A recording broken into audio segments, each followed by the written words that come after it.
Ab'ekitongole ekivunaanyizibwa ku mutindo gw'ebintu mu ggwanga nga bali wamu ne poliisi bakoze ekikwekweto tokoowenja mu kibuga mwe bakwatidde ebintu ebijingirire n'ababikola. Okusinga ekikwekweto kiyindidde mu maduuka ku bizimbe ebyenjawulo nga babadde banoonya abantu abakola empapula ezikozesebwa mu masomero nga enjingirire. Abakwatiddwa basangiddwa n'erimu z'empapula ez'ebika ebyenjawulo ng'okusinziira ku Linda Kobere okuva mu UNBS bafunye okwemulugunya okuva mu makampuni ag'enjawulo, amasomero n'ebitongole ssekinoomu nga beemulugunya ku mpapula ezikolebwa olw'obutaba ku mutindo. Okulambo okuliko ku mpapula ezo tekukwatagana na birambikibwa mu mutindo gw'empapula. Agamba batandikiddewo okusuula enkesi mu bifo ebyenjawulo era baliko bye bakutte. Ayongerako nti ebintu ebikwatiddwa ne bannyini byo baakuyambako poliisi ne UNBS okubatuusa mu bifo we bajingirira ebintu bino kubanga ebisinga bijjiddwa mu zisitoowa. Abantu betufunye tugenda bagenda tuyamba okunoonyereza okutuuka ku kimusi ani wa akola bintu.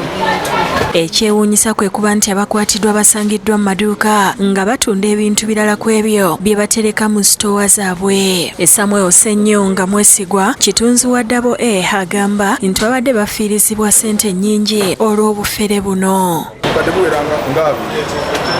So kati omuntu wabanga alizinga obukadde 20 bano tebaloosi amaanyi era naffe kitukusa twagala okusasula omusolo naye sente ezisasula omusolo bano babanga tebazisasula kitukola bubi. Alabudde abantu n'amakampuni abakyagenda maaso n'okucupula empapula zaabwe nti bonna baakukwatibwa kubanga babategedde. Bwe tufunye bano waliyo abalala ab'ekwezi ekinjagala okubagamba tujja era n'abazadde bonna abadde bagula empapula nga za bbeeyi ya wansi bamugula empapula zino abantu baffe abalina ebipande mulekera okugula ebintu ku street ngene mu maduuka mugule product ennungi. Asiimye UNBS ne poliisi olw'okusitukiramu ne bakola ekikwekweto kino ku mutindo.